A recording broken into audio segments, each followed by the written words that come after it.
সেদিন একটা অনুষ্ঠান বাড়িতে গিয়ে হঠাৎ একটা কথা কানে এলো। আমার শ্বশুরবাড়ি কিন্তু এরকম নয়, ওরা আমাকে বিয়ের পরেও চাকরি করার পারমিশন দিয়েছে। পারমিশন?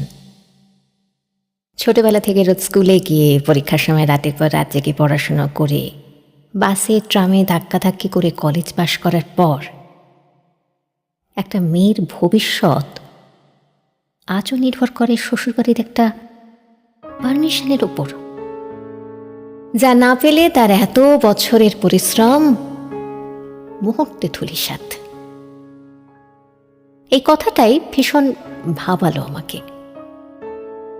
আমাদের চারপাশে এরকম তো কত মেয়ে আছে যারা ঠিক জানেই না কোন জিনিসগুলো তাদের অধিকারের আওতায় পড়ে, আর সেই জন্যেই অনেক পুরুষ গর্ব করে বলে বেড়ায়, আমি আমার বউকে যথেষ্ট স্বাধীনতা দিয়েছি।